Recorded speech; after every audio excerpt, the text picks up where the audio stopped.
I'm Anne Mossop from the Sydney Opera House, and it's my great pleasure to welcome you here tonight to hear from our wonderful guest, Simon Callow.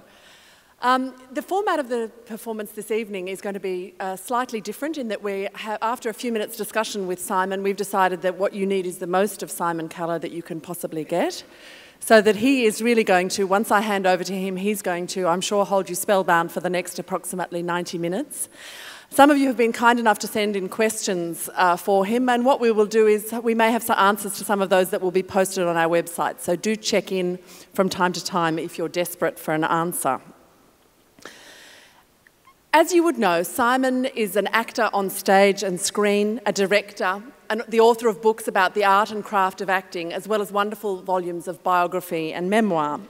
I'm sure that you all know him from films like Four Weddings and a Funeral, the wonderful series of Merchant Ivory films that started off with his unforgettable skinny-dipping episode as Mr. Beebe in A Room with a View, or you'd have seen him in Shakespeare in Love being the delightfully obstreperous master of the Queen's Revels, Mr. Tilney.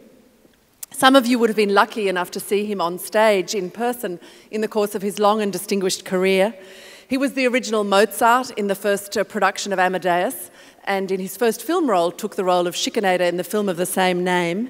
Since then, for almost 40 years, he's worked solidly in theatre, and some recent highlights include There Reigns Love, a performance of the sonnets of William Shakespeare, performances of Dr. Marigold and Mr. Chops by Charles Dickens, and the one-man play Shakespeare, The Man from Stratford, or Being Shakespeare as it was called when it transferred to the West End, or his performance with Sir Ian McKellen in Waiting for Godot.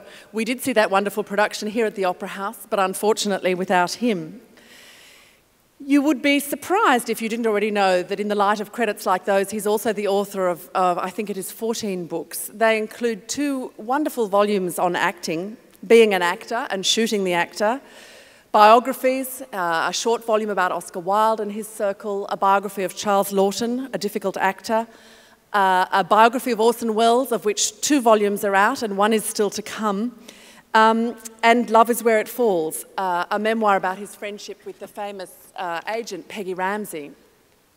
More recently, he published My Life in Pieces, an alternative autobiography, which was published in 2010 and won the Sheridan Morley Award for theatre biography. And the book he's going to be talking to us is probably not the right word, but the book he's going to be bringing to life, I think, for us on stage tonight, Charles Dickens and the Great Theatre of the World. Now, there may be many of you like me who have had a mixed relationship with Charles Dickens in the past, something that you were forced to read because it was good for you, maybe that was incredibly long, maybe a wonderful teacher really brought to life for you. But I have been reading Simon's book over the last few weeks, and I have to say it has sent me back to the work with a vengeance, and I'm sure will have the same effect on you. It's a wonderful account of Dickens's life, his extraordinary personality, his writing, his obsession with the theatre and performance. It's a sharp and vivid portrait of Dickens' London, and it reminds us again of how he wrote his books, against the clock and in instalments. It shows us how his immense popularity and commercial success made him the most famous man in England. What is really unique about this book is how the elements come together, the elements of theatre, of performance, of writing, that are key to Dickens' work and key to his identity. And they could only have been done, I think, in this way by somebody who has as deep an understanding of the world of the writer, of the actor, of the performer, of the stage, and is as steeped in the history of the stage as Simon Callow is.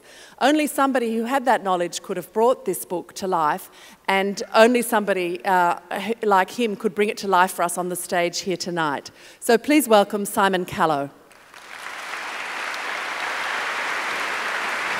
Thank you.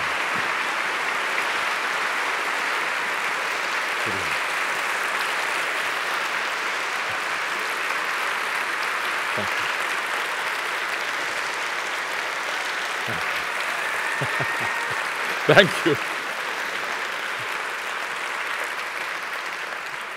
Thank you so much, ladies and gentlemen.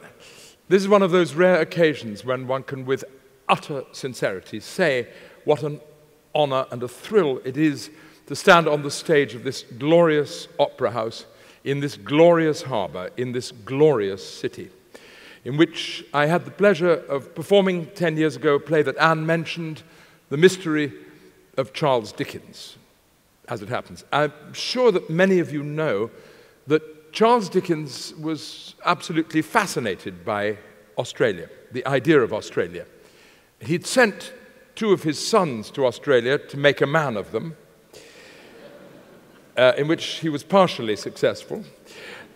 And he, in the pages of his 2 great magazines, All the Year Round and Household Words, gave room to many an article about the new colony, which utterly fascinated him, and one would so love to have known what he would have made. He was invited to come to Australia to talk, and he expressed deep interest in that, and moreover, he even saw the possibility of converting the series that he was engaged on, called The Uncommercial Traveller, into an Australian version called The Uncommercial Traveller Upside Down.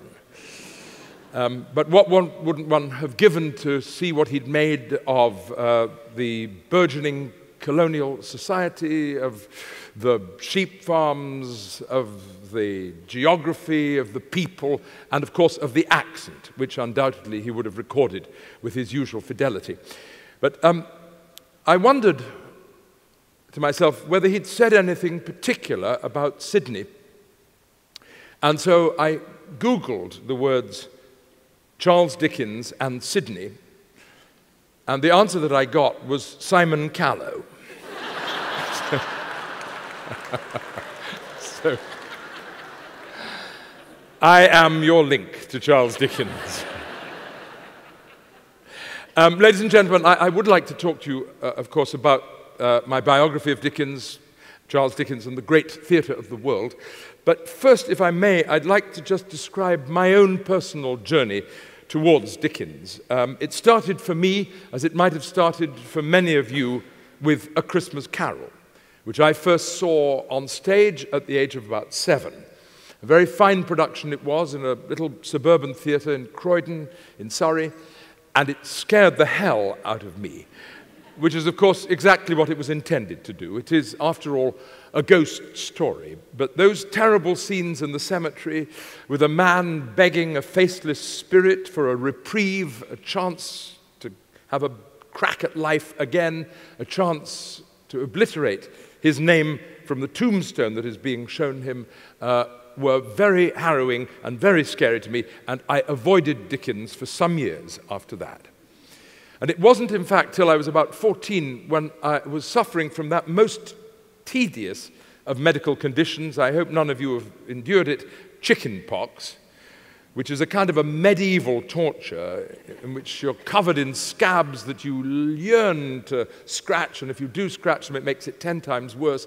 You roll about moaning and sobbing. It's a very miserable condition. And my dear grandmother, who was looking after me patiently day in and day out and enduring all this self-pity and misery, one day had the brilliant idea of placing in my hands a copy of the Pickwick Papers. And it's no exaggeration to say that from that moment on, I never scratched again. I was utterly beguiled and bewitched by the world that Charles Dickens unfolded in that, his first novel, a wonderful world of scheming widows and bent lawyers and corrupt politicians. It was an England I immediately recognized. And of course I fell in love with all the plethora of glorious characters and the wonderful comedy and the visionary beauty and tenderness of the figure of Samuel Pickwick, Esquire, with his radiant innocence. And I started then my odyssey through the works of Charles Dickens, a slow odyssey stretching out over decades as I slowly read each of the novels with more and more wonder and fascination and admiration.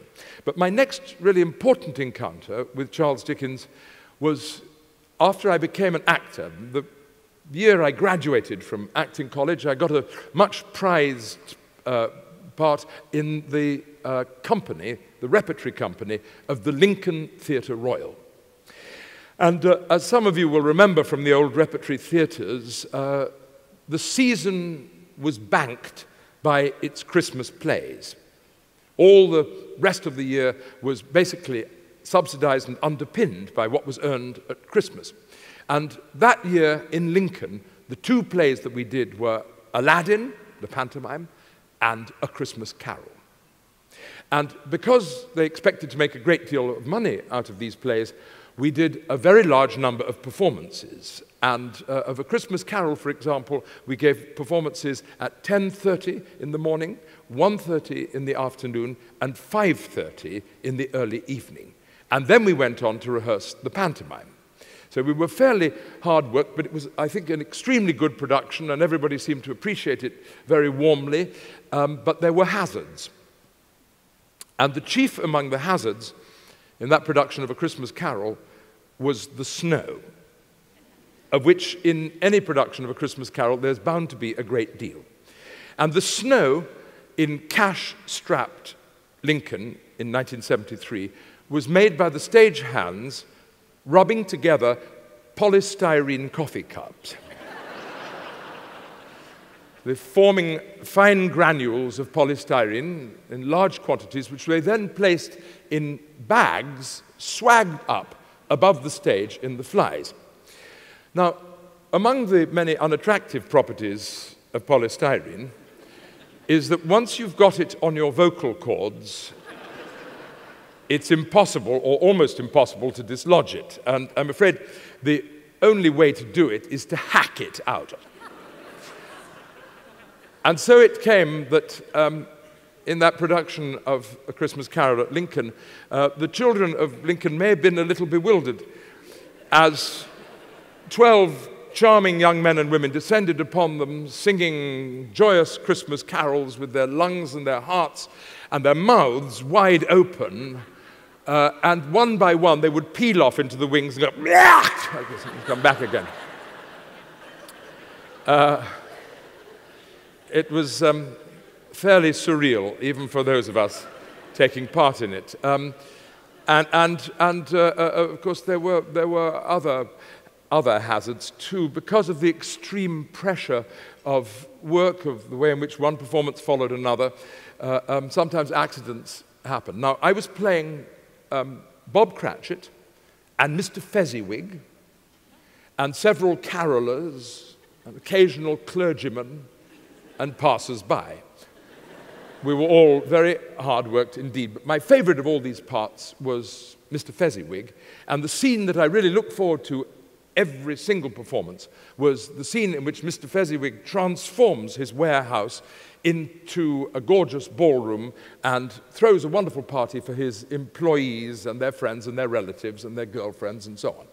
And it involved a great deal of dancing around, doing all those good early 19th century dances like the Dashing White Sergeant and the Cotillion, and singing jolly Christmas songs, which we did at the top of our voices and with maximum energy. We loved it, every minute of it, until one afternoon, Mrs. Fezziwig and I were doing the Dashing White Sergeant across the stage with perhaps even more than usual abandon when we fell through it.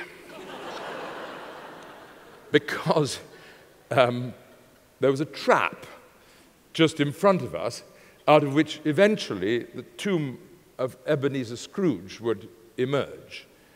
But on this occasion, because the poor stage management was so hard-pressed, they forgot to secure the trap. And so Mrs. Fezziwig and I fell 14 foot through the stage to a pit below it. We naturally assumed that we were dead. But fortunately, we were wearing Victorian costumes, which are nicely padded. And so we were able, as we sat looking at each other, to ascertain that we were, in fact, alive, and peered up 14 foot to see 12 anxious little faces peering down at us, One of the actresses was urgently signaling to the stage management in the wings to bring the curtain in, but the stage management were paralyzed with fear because they didn't know what had happened to us, so nothing happened. And then eventually one of the actors peered down into the pit and he said, "So, Mr. Fezziwig, down in the wine cellar again, I see."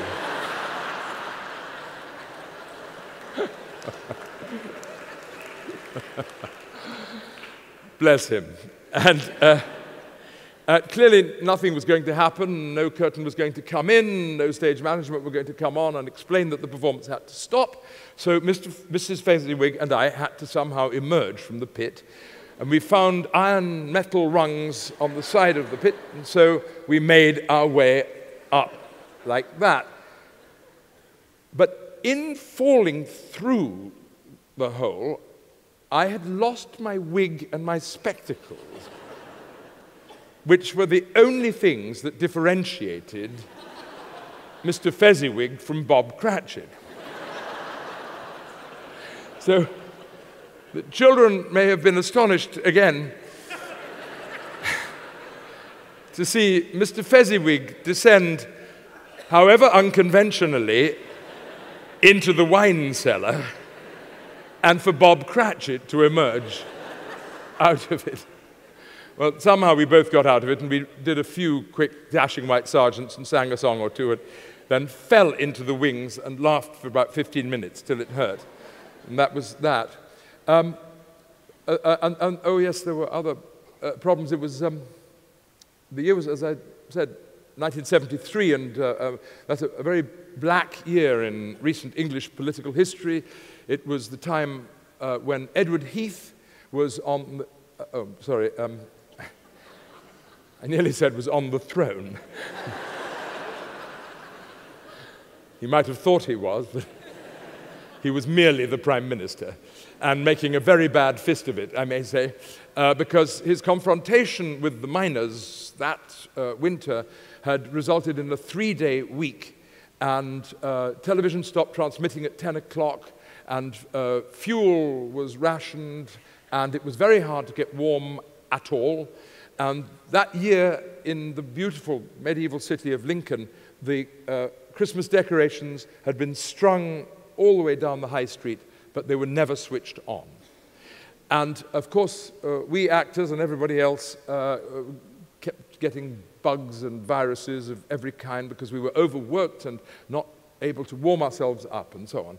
And one morning, I walked down to the theatre at about 9 o'clock to get ready for the 10:30 performance, to be greeted at the door by the director, who said to me, "Simon, Chris, who was playing Scrooge, has lost his voice and can't go on, so you're going to have to play Scrooge." I said, "What do you mean I'm going to have to play Scrooge? I don't know Scrooge's part. I don't know my own part. How can I possibly play Scrooge?" And she pointed at 500 tiny Lincolnian children. She said, "Are you going to disappoint those children?" I said, "Yes," without a moment's hesitation. But the theatre being the kind of place it is, within 5 minutes, I found myself being put into Scrooge's costume. And I said, as this was happening, I said to the director, "But Caroline, I don't see how this is going to work. I don't know where the light will be. I don't know which part of the stage to be on. And I certainly don't know the words." She said, "Don't worry, I'm coming on with you." I said, "As what?" She said, "An angel."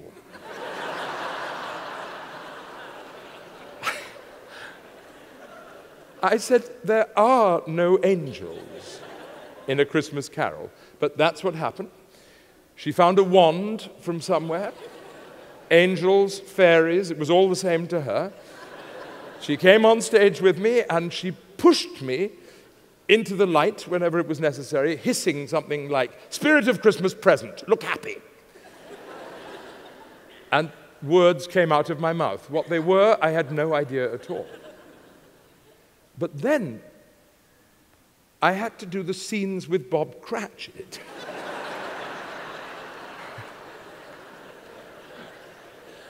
And what happened there was that one of the actresses had a boyfriend who'd been visiting her for the last couple of days. He came to the theater to say goodbye. He was seized by the stage management and forced into Bob Cratchit's costume. And so when I walked into Scrooge's office as Scrooge, there he was as Bob Cratchit, two actors who hadn't the remotest idea what to say to each other, making up Dickens by the yard. No one noticed a thing. Well, my next professional encounter with Dickens was rather more respectable. It was a BBC adaptation of David Copperfield, in which I played a rather young Mr. Micawber. And very good, I think it was, too. But the most important thing that happened to me then was that the BBC, I have no idea why particularly, but the BBC approached me and asked me if I'd like to reconstruct Charles Dickens's public readings. Well, as I say, I've been steadily reading through the novels, and I thought I knew a bit about Dickens, but it shows the depth of my ignorance that I had no idea that Charles Dickens had done public readings. Much less did I know that they were among the most extraordinary events in the Victorian theatre of the 1850s and 1860s. Much less even than that did I know that they killed him. These public readings killed Charles Dickens at the age of 58. Everybody knew it. That's what happened. So I thought, now I really have to find out something about this man whom I so admire.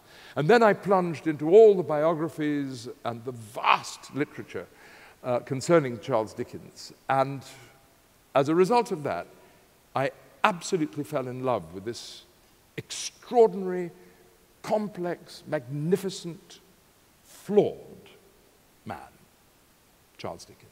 And so passionate did I become about him that I commissioned my friend Peter Ackroyd to write a play about him. Ackroyd had written one of those biographies, a 1,000-page, magnificent 1,000-page biography, still in print and still wonderful to read. And the play that he wrote for me was called The Mystery of Charles Dickens. And I took it everywhere. I took it all over the country, twice in England and Wales and Ireland, and I played it in the West End twice, I played it on Broadway, I played it in Chicago, and very happily and memorably for me, I played it in Sydney and in Melbourne. And everywhere that I played it, I found the same thing. Like me, people had been ignorant about Charles Dickens' life. They knew the very broad outlines, but the extraordinary scale of his achievement, the astonishing celebrity in his own time, his powerful political commitment, his extraordinary presence on the stage of life was something that took a lot of people by surprise. When I did it on Broadway, my agent, who's no slouch at all, came back and said to me, "Who knew? I thought he was a vicar who wrote all those books in a cottage." So at least I'd cleared up misunderstandings in one mind. And I continued to think about Charles Dickens a great deal in the succeeding years, and about 5 years ago, I decided, still thinking very much about this unknown aspect of Dickens to me, this extraordinary phenomenon of his public readings, in which he read from his own books and from his short stories and from serials that he created in his own magazines. And that was another something that I only discovered quite late, which was the extraordinary range of Charles Dickens's output, not just the novels that we all know and admire, but works in every kind of genre. Detective stories, ghost stories, murder stories, sentimental stories, of course, and that many of these stories were written for his magazines, and they were written in installment form, as were all his books. But in this case, he would write the first installment, Mrs. Gaskell would write the second, Wilkie Collins would write the third, other writers would write the fourth, the fifth, and the seventh, and then Dickens would write the final story. And it was two of these stories that he'd written like that I chose to do for the public readings. I'd done them on the television when I recreated them. I wanted to know how they worked with a live, modern audience. And they're both extraordinary stories. One of them, Mr. Chops, is an astonishing parable of celebrity, a kind of X Factor story about a dwarf in a fairground who wins the lottery, huge amount of money, goes to London, takes rooms in Albany, is feted, admired, women fall in love with him, he's introduced to the Prince of Wales, and then the money runs out, and he's kicked out of society. And he goes back to the fairground where he dies broken-hearted. It's an extraordinary, pregnant and powerful story. The second one, Dr. Marigold, is almost more extraordinary.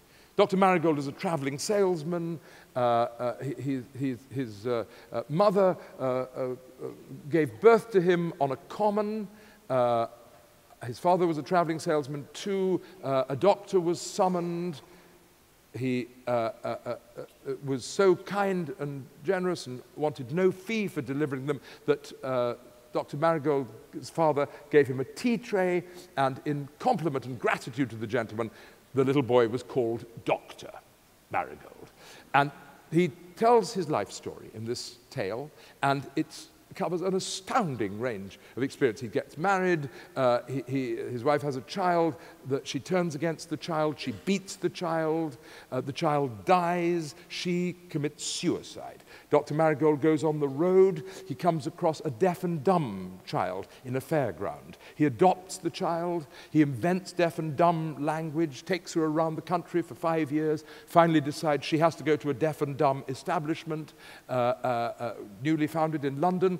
She does that. While she's there, she meets a deaf and dumb boy. They get married. They go to Australia. She has a child. She writes to Dr. Marigold that she's had the child, but she doesn't know whether the child's deaf and dumb, but she prays that it may not be. And Dr. Marigold hears no more for 5 years from her. And then, this being Dickens, on Christmas Eve, he's sitting in his caravan, cooking his Christmas dinner for himself, and there's a knock at the door, and a little child with big eyes puts her head round the door, and she says, "Grandpa." Collapse of audience, collapse of actor. It's one of the great sentimental moments, but the true genius of the story is that it's all told in salesman's patter. It's a dazzling piece. And I discovered in doing these two pieces that Dickens's theatrical touch was incredibly sure, that he knew exactly how to work an audience, how to bring them to tears or bring them to laughter. Even on the television, when we'd done it with a live audience in Victorian costume, the camera had picked up on people weeping, laughing, in one case even fainting. Which is pretty well the effect that Dickens had on his audiences times about 100. So when I was asked to write about Charles Dickens, a book to come out for the bicentenary in February of this year, I pretty well knew what my subject was going to be. It was going to be Dickens as a performer, because I came to the conclusion that performance was at the absolute heart of Charles Dickens. He was a performer in the most simple sense of the word, in that he loved to act in plays, acted in many, many, many plays, and with great brilliance, admired by all the greatest actors of his day, a dazzling performer in that capacity, a dazzling performer, of course, in the public readings, which were simply overwhelming events for those who saw them, a performer in other less expected areas. For example, he became, according to many people, the most accomplished conjurer of his day. He became obsessed by doing magic tricks when he performed a few for his children, and he started to buy up the tricks of retired magicians. And he practiced and practiced and practiced them, and under the name of the incomparable necromancer Ria Rama Rus, he astonished people by producing goats out of thin air, billiard balls out of people's nostrils, and all the familiar stuff of a conjurer, but on a very grand and magnificent scale. And he was a great storyteller. He was a fabulous raconteur. He loved to imitate people. He was a fantastic entertainer in himself. So there's all that aspect of Dickens as a performer. But another very striking aspect in which he's so very different from most writers. Very few writers are actors, for a start. Very, very few writers can perform their own works in the way in which Dickens did. He didn't simply read them. He performed them, he staged them, he dramatized them. And he was superb at it. But also, as soon as Dickens became famous, which happened at a stroke, overnight, in 1837, with the publication of the Pickwick Papers, which was immediately translated into French, Italian, German, and the following year into Russian, became a vast success in all the English-speaking world, in the United States of America, in Canada, in Australia. He was instantly an international celebrity, and his celebrity never let up and only got greater and greater and greater, until by the time he died, it is no exaggeration at all to describe him as the most famous man in the Western world. But as soon as this celebrity descended upon him, he immediately turned it to advantage in order to promote the great radical causes in which he believed. And not only did he write about the injustices that he saw all around him, he put his energy towards organizations which would improve the situation of the disadvantaged. And one of the most important things that he did in that regard was to make speeches, great public speeches. Almost immediately after the Pickwick Papers, he started speaking publicly and was immediately recognized as by far the greatest orator of his time. And he made speech after speech after speech, month in and month out, year in, year out, to promote these causes in which he believed so passionately, above all the cause of working-class self-help. Dickens was not a believer in any kind of charity. I don't think he would have had much truck with the welfare state. What he believed in was people organizing to defend themselves. He supported the trade unions, he supported the workers' educational organizations, he supported all the leagues for sanitary reform, in great detail, things like the reform of cemeteries, all of that kind of thing he was 100% committed to. And the speeches that he made were utterly brilliantly conceived and executed. He always found out about the people he was talking to. He scattered local jokes among that audience. He offered the most brilliant and eloquent summary of the cause, and he always sent his listeners out into the night more inspired than they had been when they came in, determined to achieve what they wanted to achieve. And it's a fascinating fact that Dickens never wrote down a single speech that he ever made. He used to walk around a little bit in the morning. He'd explained all this to his friend Wilkie Collins. To walk around in the morning, gathering his thoughts. He arranged them into topics, clear topics, and then in his mind, he created a wheel. And each topic was represented by a spoke. And many people had noticed Dickens in his orations and failed to understand the gesture by which, when he seemed to have finished a topic, he'd go like that. He was knocking the spoke out of the way. By the time he'd knocked all the spokes out of the way, the speech was over. So, as with pretty well everything else Dickens ever attempted, the moment that he decided he was going to do something, he ensured that he did it better than anyone had ever done it before. And then, of course, the most important aspect of Dickens as a performer is in his own writing. It's, I think, probably clear to anybody who's ever read a book by Dickens that we are in contact with the author. It's not just the characters that we're reading about. We're in touch with the author. The author is present. The author is doing it for us. His absolutely brilliant ventriloquial displays of many, many, many different voices are done for us to admire him. His comic routines are gloriously infectious. We sense the author's joy and brilliance in writing them. And when he takes us into very, very dark places, he leads us by the hand. He himself, Charles Dickens, he is omnipresent in his own work.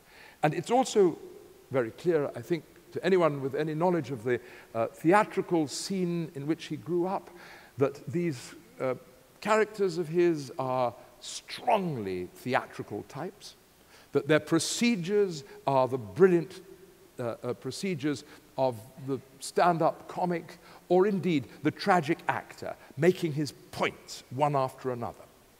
And that very often Dickens writes quite clearly stage directions within his own novels. So they're imbued with the theatre at every level. And they're, in my view, this is one of the most important reasons why Charles Dickens remains read and alive and vivid for us today, is that this sense of connection with the author, this vitality stemming from him, the urgency of his need to communicate with us is there on the page even today. So I'd like, if I may, having laid out my stall, as it were, to take us rapidly through Dickens's life in the light of what I've just said. He was born in 1812, of course, it's his bicentenary, and that's the year in which Napoleon was humiliatingly forced to retreat from Moscow. It's a year in which Britain was one of the coalition ranged against Napoleon, and the Navy was at the forefront of the British effort. And Charles Dickens was born in Portsmouth, great seaport, which was at the height of its activities, shipbuilding, servicing the ships, supplying sailors, supplying all the people that have to put the ship into good order. And Charles Dickens' father worked for the Navy Pay Office, a thriving, brilliant, famously energetic town, immortalized in Rowlandson's great engraving, Portsmouth Point. Dickens wasn't there for very long, just about 18 months. He went then to London with his father and mother and family, again, very briefly, just about for a year, and then he came back to another seaport, Chatham, another incredibly lively place. And he was there from about the age of 4 to the age of 10. And it was a glorious, a happy, an ebullient time for him, a time of abundance and of delight. He was a tiny boy. He was rather sickly to begin with, but then he grew to his strength. He was very bookish, and he was absolutely and utterly in love with the theatre. First of all, through his toy theatre, then being taken on visits to the shows. And he was so thrilled and excited by his first visit to a show that he came straight home and wrote a tragedy called Misnar, Sultan of India, which, after a brief run of 3 performances in his front room in Chatham, has unfortunately disappeared. But what's terribly striking is that Dickens not only wrote it, but he played the leading part in it, and he directed it, marshalling his tiny little neighbor children into some semblance of a production. Pushing aside the furniture, pulling down the curtains, and so on. He was already a little actor-manager, and he took great delight in going to attend the rehearsals of an amateur group run by his cousin James Lammert, apparently as intrigued by what happened backstage as what happened on stage. It was in Chatham that he learned, of course, to read and to write.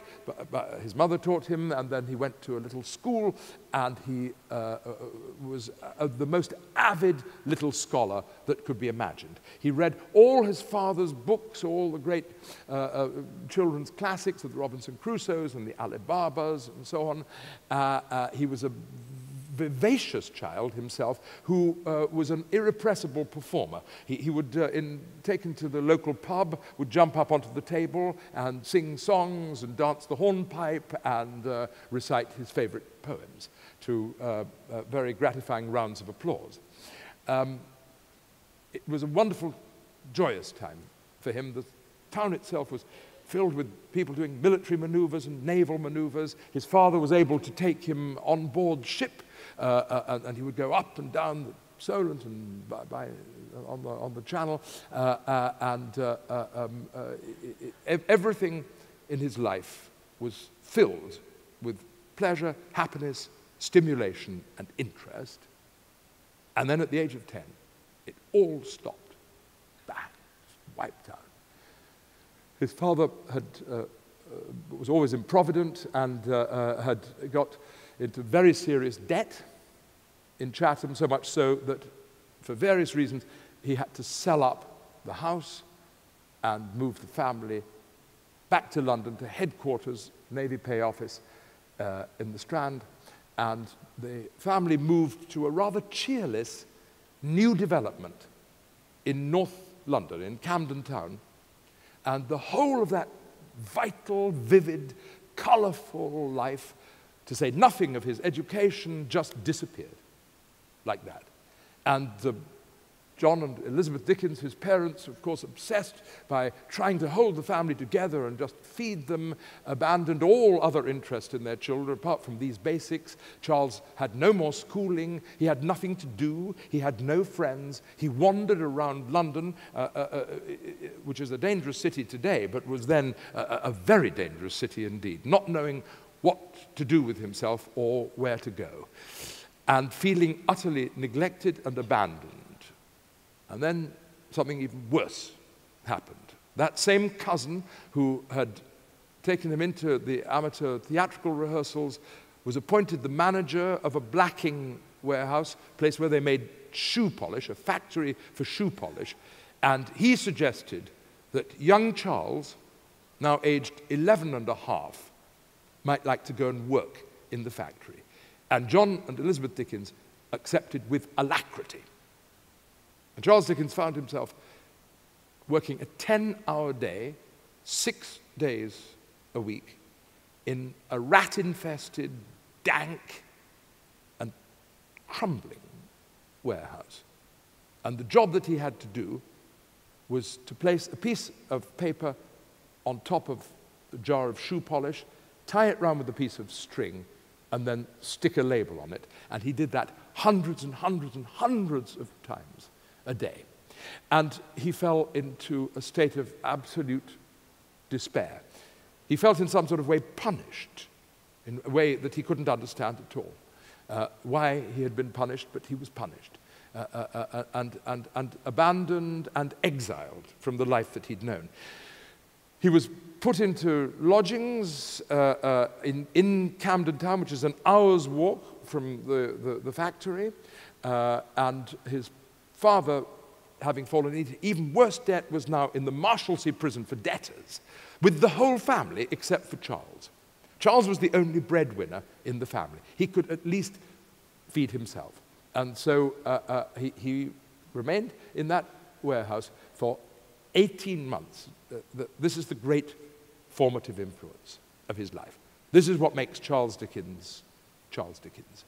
It's a period of terrifying limbo for him, when nothing seems to happen and there seems to be no chance of escape. In fact, his father just discharged himself from the blacking warehouse, from the Marshalsea prison eventually, and happening to see Charles at work in the window of the factory, being watched by passers-by, felt a pang of humiliation and removed Charles from the blacking warehouse and sent him home. But when he arrived at home, his mother said, just you go right back to that factory, we need the money. But John Dickens overruled her, and Charles was finally liberated from the blacking warehouse. But he was a different person. Apart from anything else, his relationship with his parents was skewed forever.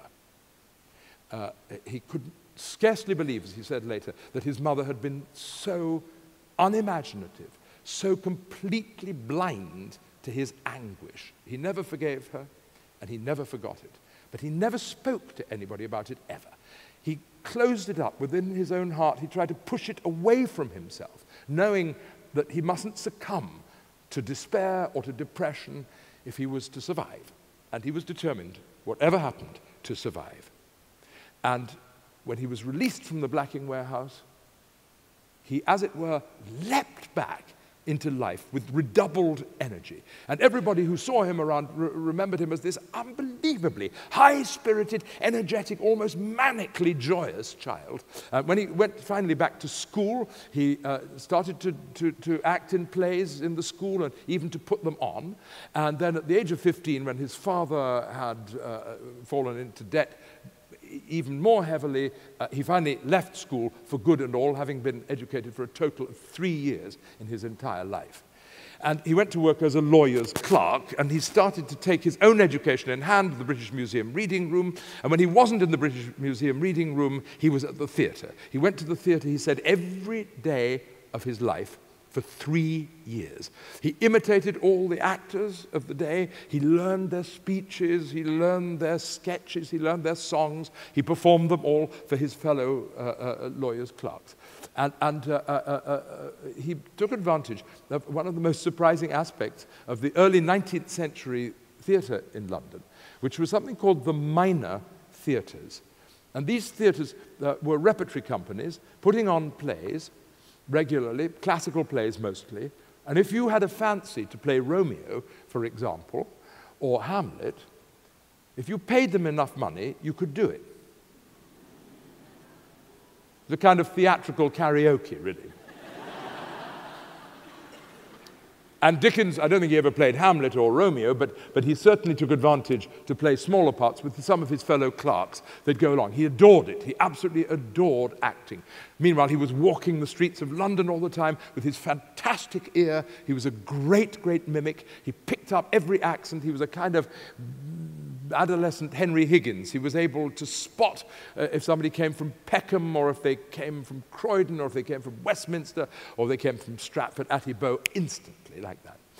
And then he learned shorthand. His father had learned shorthand and become rather a proficient reporter. And he also learned shorthand, and that got him a job in the law courts. He always hated the law. He said that the one principle of the law is to make business for itself. And he didn't want to have anything to do with that. He wanted to be an actor more than anything else, and he secured an audition at one of the greatest London theatres, the Covent Garden Theatre, run by the greatest actor-manager of the day, Charles Keane. And he learned a speech, and his sister Fanny was going to accompany him in a couple of songs. But on the day of the audition, he got ill, he got neuralgia down the side of his face, and he lost his voice. And they said, well, come back at the beginning of next season in a couple of months. We'd like to hear you. We think you're interesting. But only a couple of weeks after that, he was given a job as a shorthand reporter in Parliament, taking down the proceedings of Parliament, quickly graduated to being a political journalist, and started writing sketches for the newspaper, which of course became rather famous as the Sketches by Boz. And then in 1836 he was commissioned to write, it was a rather interesting commission, he was commissioned to write the captions to a series of illustrations of the adventures of some Cockney huntsmen. Famous guy called Robert Seymour, who had a number of very successful illustration series, had come up with this idea. And the publishers went to Dickens, obviously the rising man, and said, we'd like you to write the captions for for these illustrations. And Dickens said, well, that's very interesting, but I think I'll tell you what I'd like to do. I'd like to write a completely different story and have Robert Seymour illustrate my story. And it says something for the extraordinary dynamism and conviction and charm and charisma of the 25-year-old Dickens that they said, sure, that's what we'll do. Robert Seymour wasn't best pleased to be told this, but he agreed, and Dickens wrote the first episode of the Pickwick Papers, illustrated by Robert Seymour, the second, illustrated by Robert Seymour. But Robert Seymour was by now furious. He was nursing a deep, deep grudge and hatred against Dickens and the publishers and the world at large. And as he was working on the engraving for the third episode, something went wrong with the engraving process. He threw the engraving plate on the floor, went into his back room, and shot his brains out. Neither Dickens nor Chapman and Hall seemed in the least bit fazed by this. Immediately started looking for a new illustrator and found one in the name of Hablo K. Brown, who is otherwise known as Fizz. So Fizz illustrated Boz, and the episode that Fizz was illustrating was the famous episode, the fourth installment of the Pickwick Papers, in which the character of Sam Weller appears for the first time, and instantly this book became a tearaway success. Tearaway. Everybody read it, every class of society, anybody who could read fell on these copies of the book. And the remarkable thing is that at this early age, at 24 when the installment started, 25 when the book was produced, his public instantly recognized that he spoke for them, that he was the voice of the people. He wrote about their situation. He wrote the kind of jokes they loved. He wrote the scenes that moved them to tears. He was their man. And this relationship between Dickens and his audience, his readers, is the absolute core relationship of Dickens's entire life. It's his motive, it was his joy, it was his power, it was his privilege to speak for the people. And they recognized it immediately. And Dickens's acclaim is due to this. It's not simply that he was a great and an entertaining writer. It's not simply that he addressed the problems of the day. It's that they sensed at a deep level that he was writing for them and about them. And wherever Dickens went from then on, the first time he made any kind of great public appearance was when he went to Edinburgh. The whole of Edinburgh turned out to greet him. And every distinguished man in Edinburgh society and Edinburgh letters was invited to a great banquet for him. And they acclaimed him. These greybeards acclaimed this bright young man. And a rapid succession of novels followed. Halfway through the Pickwick Papers, he started writing Oliver Twist. Halfway through Oliver Twist, he started writing Nicholas Nickleby. And by the time he'd completed that trilogy, his readers were almost bewildered by his brilliance and the range of his expression and his powers of expression. And every time he hit the nail on the head in political terms, the reform of the new poor laws, the reform of Yorkshire education, were always, he nailed his colours to the mast, while at the same time creating these huge canvases of brilliant comedy and tragedy and sentimentality.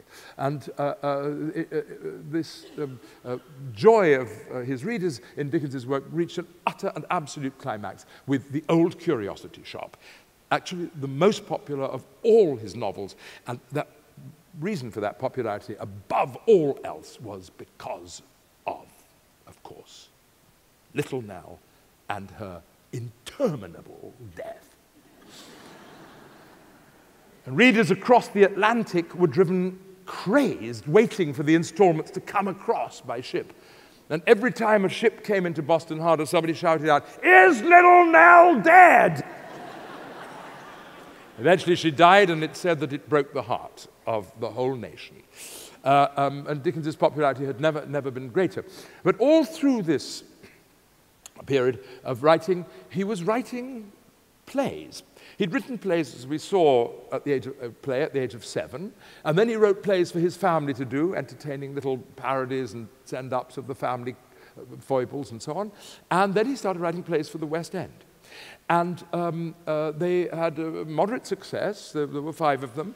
And what is absolutely remarkable about these plays is how utterly terrible they are.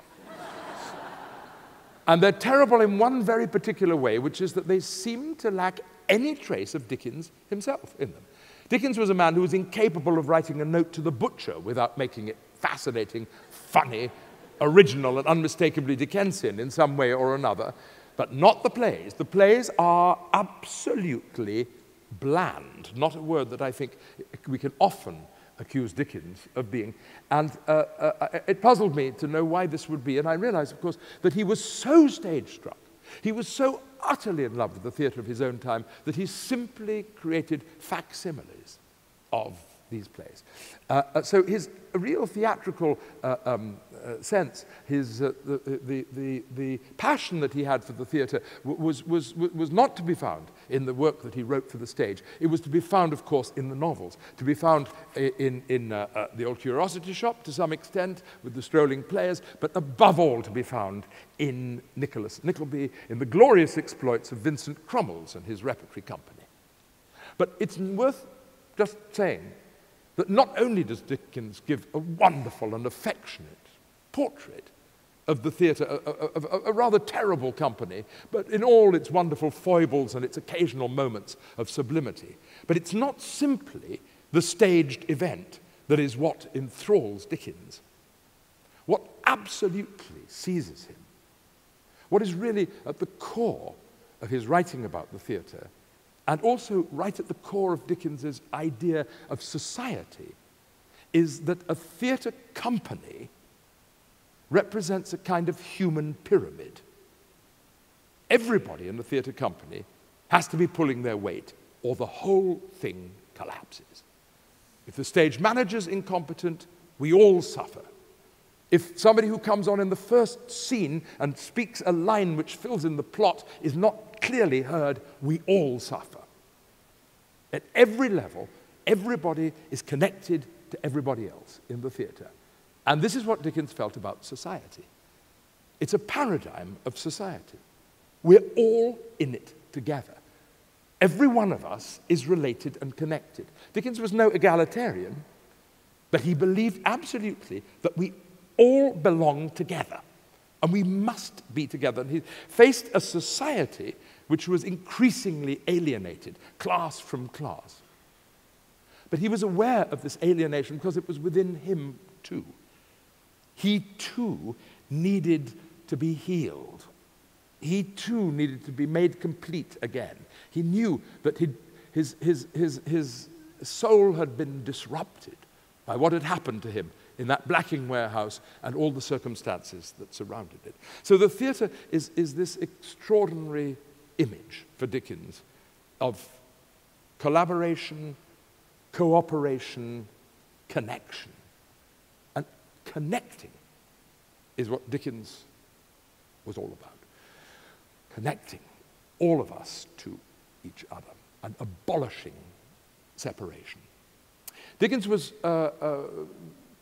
strongly political, but never joined or committed himself to any political party. And in fact, increasingly, as the years and years went by, became full of political despair. The democracy of his day was absolutely intolerable to him. It was a fraud and a sham, and he believed no change would ever occur. He looked elsewhere. He looked to America, above all. He thought there was an example of true parity between human beings. There was the generosity of spirit. There was an absence of flummery and the absurd antediluvian rituals and rites which characterized England. And at that time, he was strongly anti-monarchist, and he believed in the idea of a republic. And all of these things he saw in America. He longed to go to America. Finally, he went, and his feelings about America his very positive feelings about America endured about a week and a half. He found that almost nothing that he'd thought was true of America was true of America. He found it a very hypocritical society in many ways, an enormously self-satisfied and complacent society, a rather repressive society, an absolutely corrupt and oppressive press, and a highly unsatisfactory political process. And as he went further and further south and deeper into the slave-owning realms, his despair turned to revulsion and disgust. And he left America in a state of great disillusion. This, he said, is not the republic of my imagination. And but before he left, he went to Montreal, a sort of little side issue. He went to Montreal and was invited there to put on some plays. And then he cheered up enormously. He hadn't actually been involved in putting on plays for quite a long time, and he played the leading part in 3 different plays on a triple bill. He sent for wigs from London, makeup from New York. He spoke to the scenic designers. He lashed the officers of the Montreal battalion into giving acceptable performances, and he himself was utterly brilliant. And this reminded him of how much he missed the process of actually putting on plays and acting in them. He was particularly thrilled, as he said, by the experience of assumption, in other words, of becoming somebody else, another character. It gave him great escape from himself. And when he went back to Europe, and he wrote Martin Chuzzlewit, in which he violently expressed his feelings against America, which of course didn't endear him in any way to the Americans. And in Boston, at a performance of Macbeth, one of the witches threw a copy of Martin Chuzzlewit into the cauldron to the noisy approval of the audience. But Dickens, meanwhile, back in Europe, was getting very restless. He'd married the daughter of his editor on Sketches by Boz in 1836, and she was called Catherine Hogarth. She was rather pretty and rather charming and sweet-natured, and he was deeply, deeply in love with her, but the relationship very quickly began to get less satisfactory. And it would get less and less and less satisfactory for Dickens as the years went by, and Dickens, being Dickens, repressed that fact, held it inside himself, didn't confront it or acknowledged it, till, of course, the resentment grew and grew and grew. Catherine had experienced, she had terrible confinements and suffered from deep, deep postnatal depression, which could go on for months. And Dickens was extraordinarily kind and generous and energetic around her, but there was an absence of the energy that he needed in his life to keep him going. And so the restlessness in Dickens started, and it expressed itself, first of all, by traveling. He traveled, took the whole family off to Italy for a few months, and he took them all to France, and he was down in Boulogne, he was in Switzerland, they were all over the place. He was writing all the time, up to a point he was writing, for a while he was depleted. Creating 5 massive novels in a very, very short space of time had depleted Dickens, and to regain some of his energy, to whip it up again, he decided the antidote, of course, was theatre.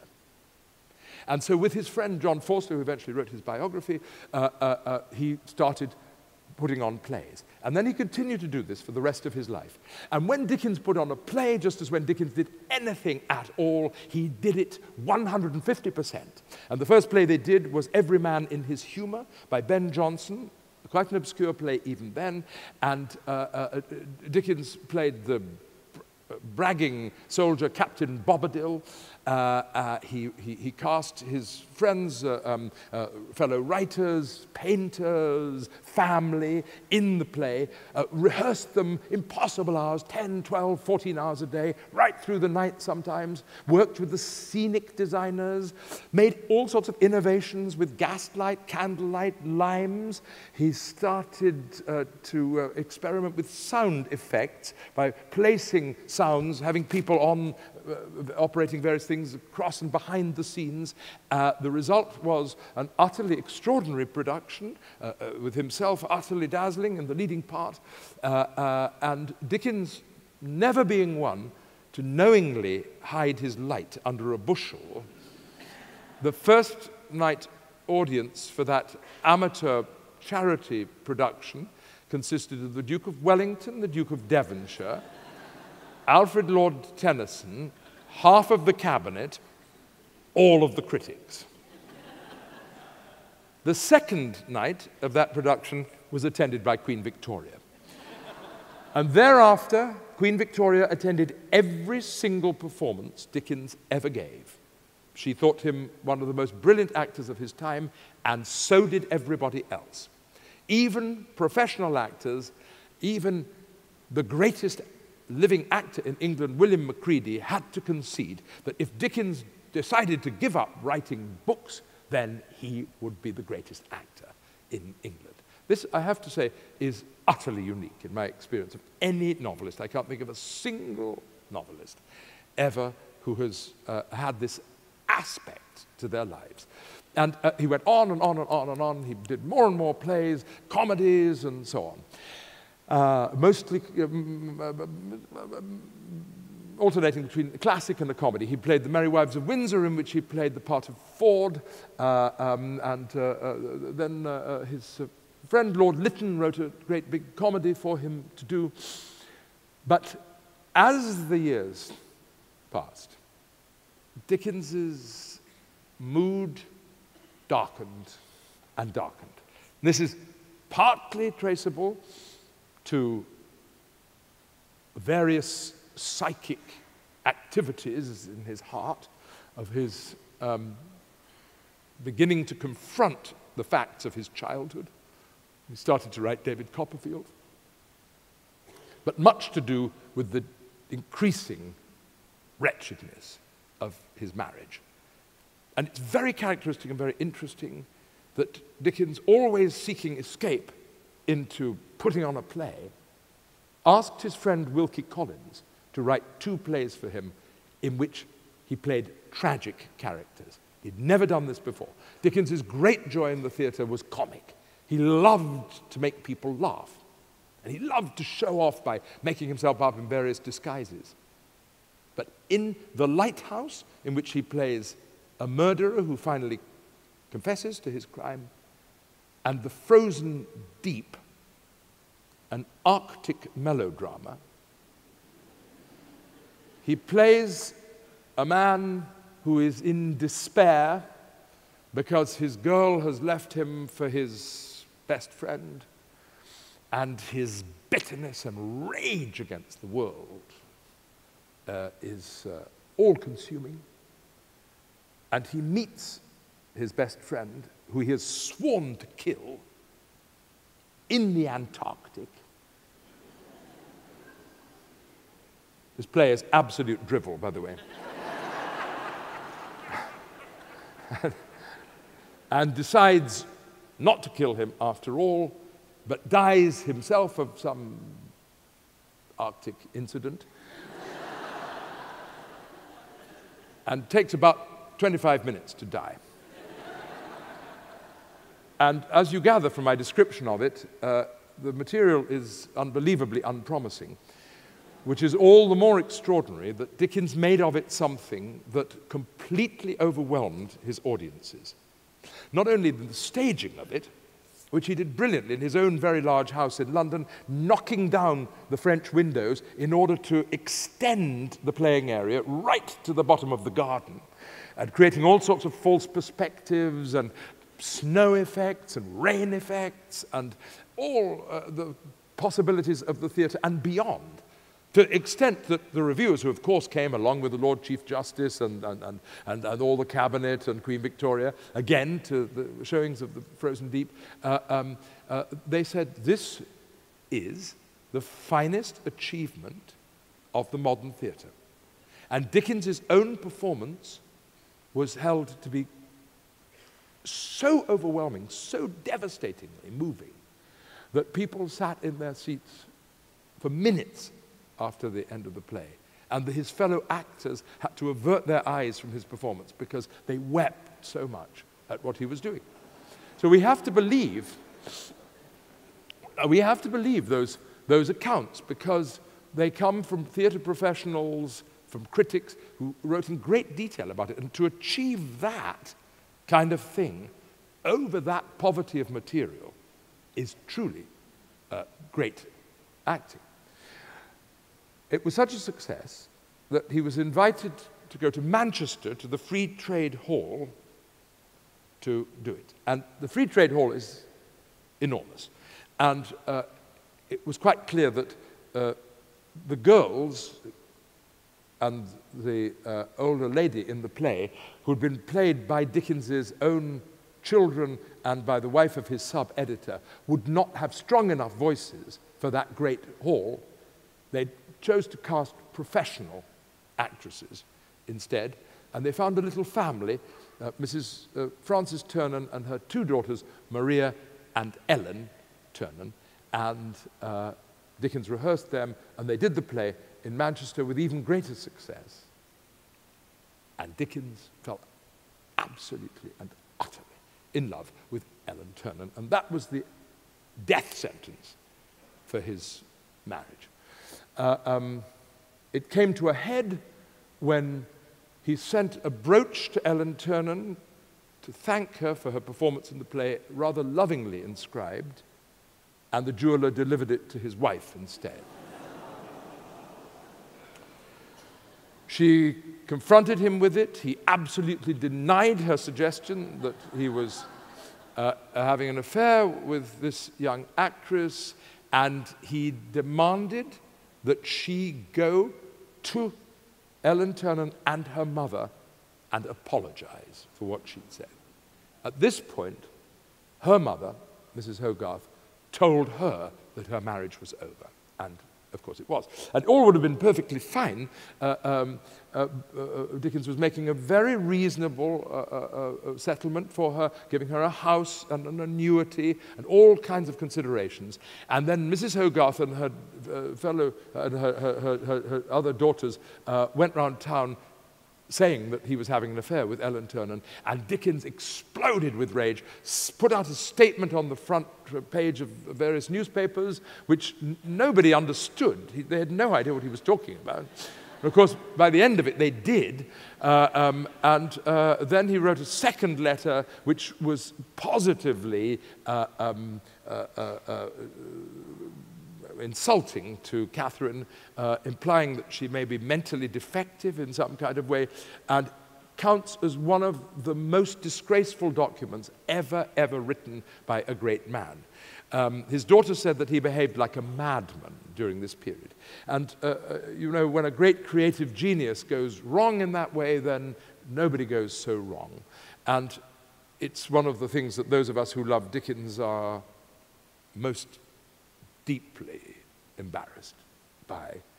It was cruel and wanton and truly unforgivable. Catherine continued, she said, to love him to the end, though he never saw her again. And very touchingly, she asked her daughter to have all the letters that he'd written to her deposited in the British Museum, so that the world, she said, would know that he loved me once. It's a terrible episode in Dickens's history, and it is all the more extraordinary that it was at that moment that Dickens chose to do the public readings. And the reason for it is really quite clear. He desperately needed reassurance that he hadn't ruined his relationship with his public. This, the great love affair of his life, way beyond whatever he felt for Catherine, way beyond whatever he felt for Ellen Ternan. It was his relationship with his audience. And he did the first couple of readings before the scandal erupted. And then when he went to the theatre to do the third reading, he went trembling in the expectation that maybe nobody would come or that they would denounce him. And in fact, the acclaim was greater than ever. Because this was a peripheral thing to the public, hadn't even quite grasped what was going on, and certainly they didn't know quite how badly Dickens had behaved. But for them, the idea of seeing Dickens in the flesh and having him read his own books, which they knew as well as he did, was a thrilling prospect. And when he walked on the stage, there was a kind of tidal wave of appreciation. You can only really compare it to a rock concert, or maybe a little bit beyond that, almost like a ticker tape reception. It's almost like the astronauts coming down back from the moon. The acclaim was extraordinary. And almost seeing him might have been enough, but what they had no reason to know would happen was that he then gave performances which were so astonishing in their brilliance, so powerful and dramatic or hilarious, and then sometimes almost unbearably moving, that people were overwhelmed by it, absolutely overwhelmed by it. And Dickens kind of went to heaven at these public readings. He was utterly confirmed in his relationship with them again. And the directness of the contact, the closeness, the drawing of them to him became addictive, quite simply. He had to have it. It was the drug of his life. And he worked harder and harder. And of course, as a brilliant director, he knew exactly how to stage it. He himself would appear very quietly and modestly on the stage. The applause would erupt around him. He was wearing tails, white starched waistcoat, white starched shirt and bow tie, buttonhole. He had the book with him. He put it down at the lectern and waited for the applause to subside. And his eyes, which everybody who ever met Dickens commented on, raked the auditorium as if he was engaging with each person. And only when the applause had completely subsided would he start. And his charisma and his histrionic genius were written about by everybody who ever saw it in the most extraordinary terms, as if he created a whole world of characters on the stage, and physically and vocally changed, dressed as he was, in tails, no attempt at makeup or costume of any kind. He literally seemed, as he read, to become Fagin, to become Mrs. Gamp, to become Sidney Carton. And of course, at the end, the applause was astounding to him. He went from town to town to town to town to town, everywhere, and he was at the height of his physical energy. And Dickens was the most physical man imaginable. He walked absolutely everywhere, but he'd walked up Mount Vesuvius while it was erupting. He'd climbed Mont Blanc to places where not even a guide would take him. He'd walked through electrical storms in the highlands. As a younger man, he'd raced horses across Hampstead Heath with manic energy. He needed always to physically produce himself. And he used all his energy on stage, and the effect was, of course, electrifying. And everywhere that he went, there was more and more and more and more acclaim. He made a lot of money, which he was very pleased about, because like all people who have known dire poverty in their childhood, he was always terrified that he'd run out of money, that he wouldn't be able to support himself or his children anymore. And he passed from town to town, igniting this flame. And he left it 18 months before he set out on the second tour. He was still writing at the time. He was writing Bleak House, he was writing Little Dorrit, he was writing Our Mutual Friend, one after another, while still doing all this, and then had a little lay off for 18 months, and then he went back for a second tour, but now he wasn't so well.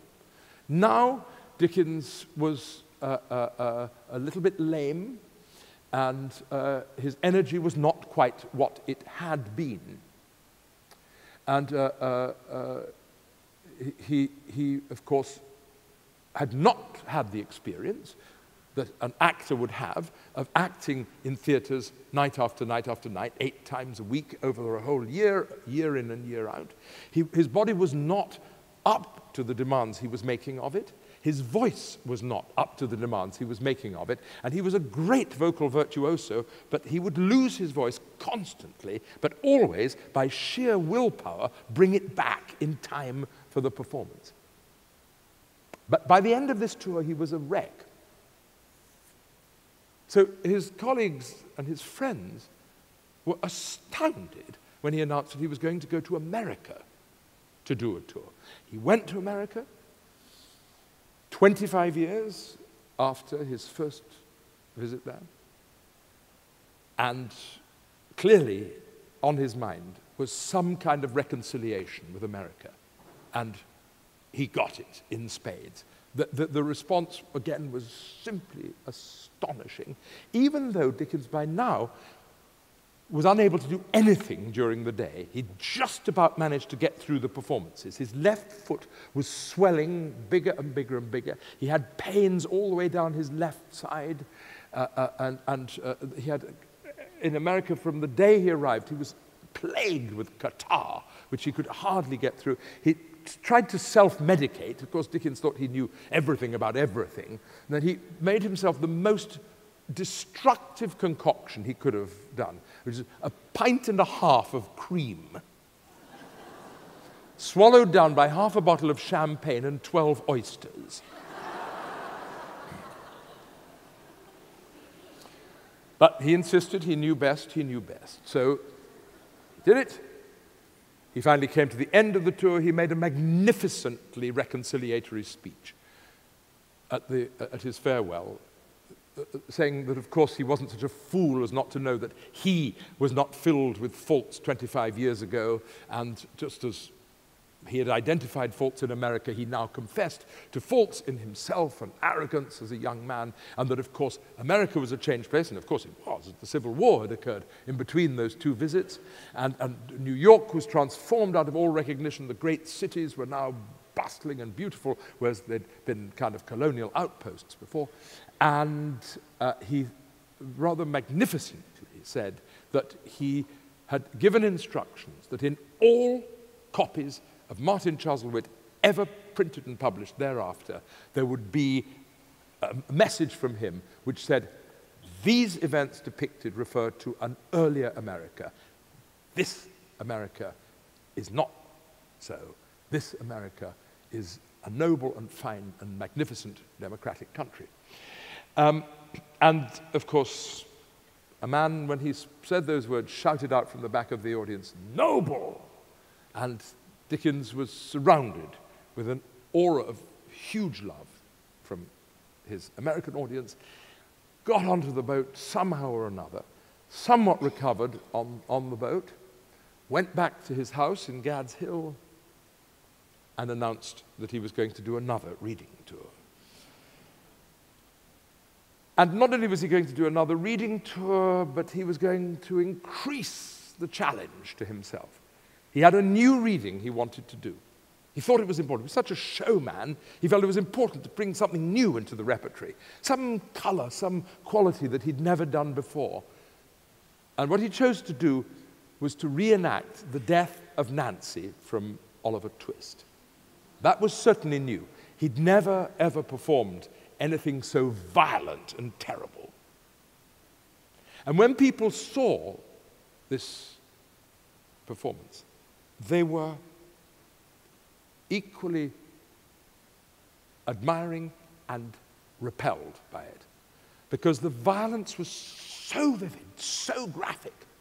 Remember that he's just standing there in his tails, but enacting this scene so vividly with such focus that as the club went down again and again and again and again and again, people just had to turn their eyes away from the stage.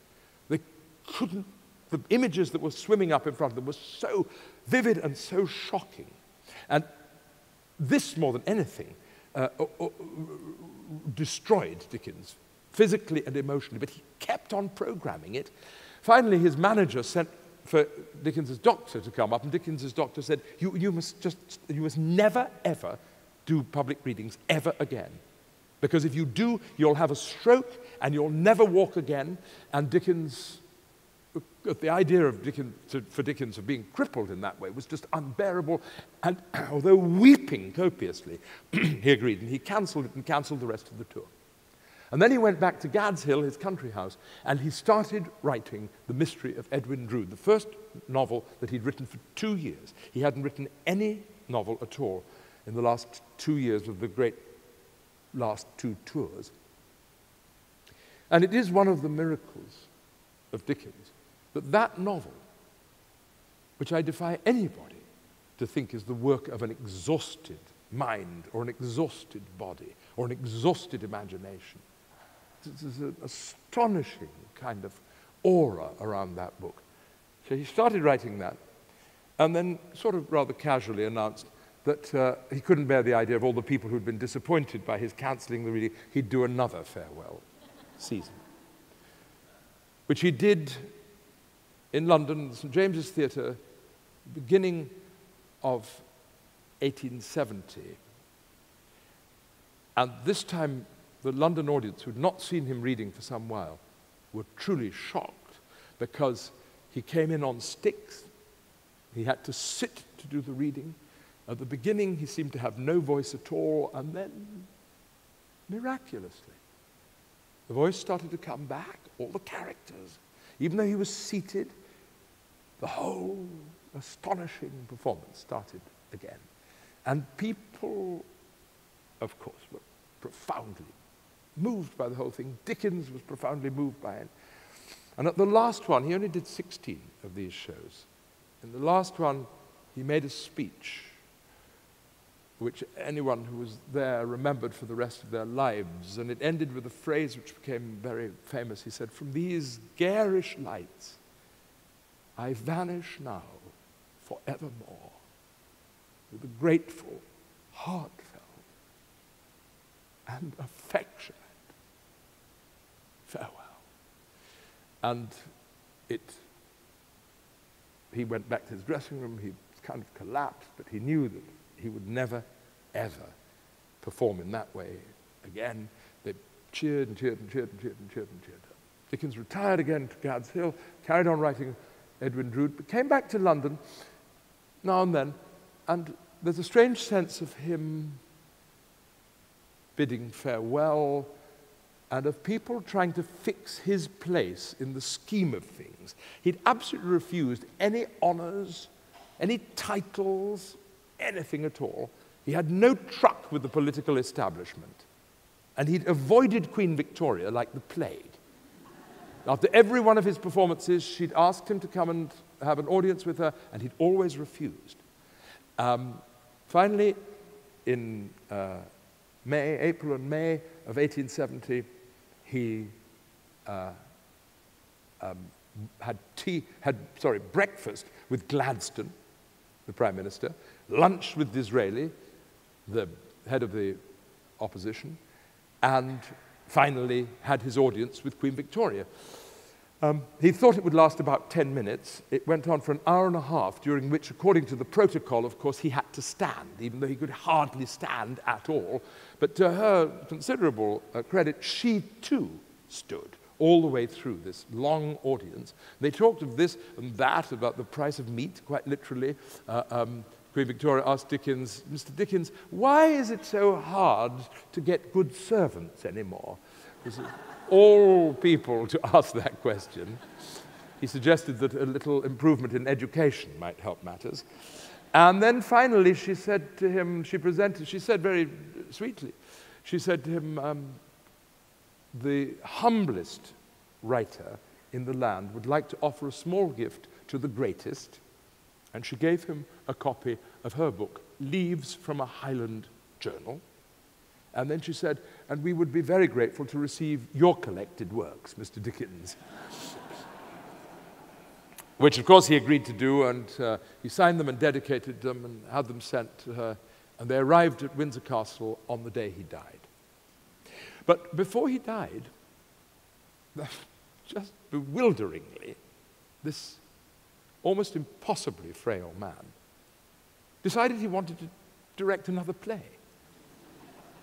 So for some friends, he put on a play exactly the way he always did, worked, toiled with the designers, worked on the light, worked with the actors, jumped up electrifyingly to show them how to play their parts, and they would sink down again to their seats. And at the end of the event, were great applause, and he was to be found backstage. He normally would come out and take the applause, but he was to be found backstage in something of a trance, and they said, "Sir, you know, the show's over," and so on. He said, "I'm sorry. I thought I was at home." But of course he was at home, because the theatre was in many ways his home. And just a day before that, he'd been taking some American friends around London. He suddenly pointed to the theatre. He said, "That's what I should have done with my life. I should have run a great theatre, had a company of actors, told them exactly what to do, written the plays for them. That's what I should have done with my life." He went back home to Gad's Hill, wrote some of Edward Drood, had a conversation with his eldest daughter, who said she wanted to go on the theatre, and he said, "Oh, no, no, no. Do you know those people are so awful? You must." The next day she'd gone, and he went down for supper, and he started to talk incoherently, and then he fell on the floor. And about 12 hours later, having been in a coma, tears suddenly rolled out of his eye, and he was dead at the age of 58. And the national outburst of mourning was really overwhelming, causing his wishes, very strongly expressed in his will, to be buried in some quiet place away from anyone, to be overruled by the nation.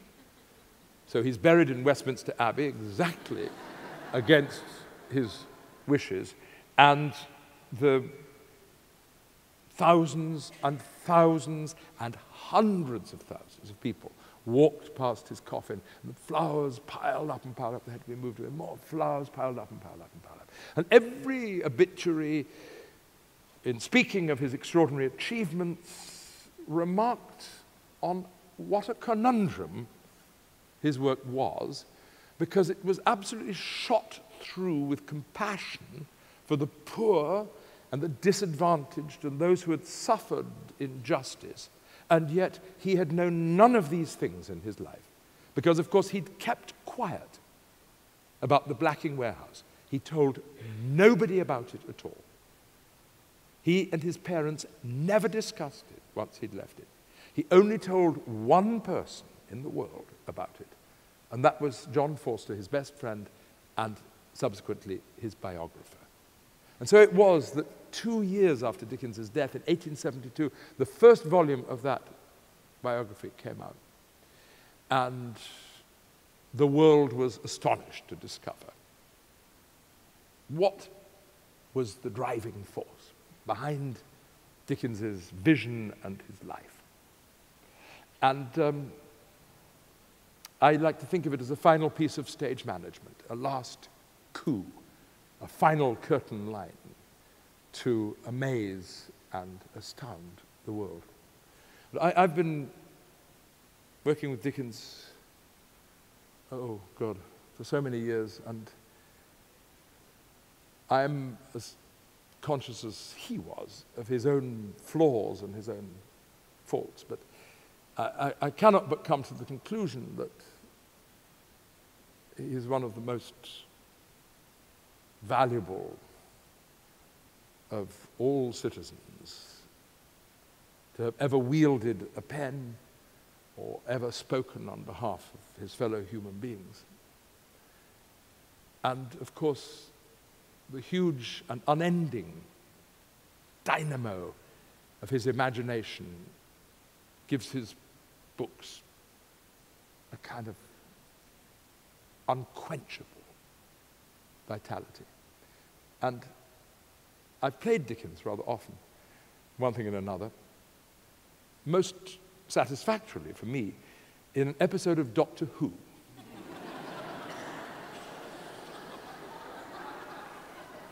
Called The Unquiet Dead, in which Charles Dickens saves the world from invasion by the Guelphs.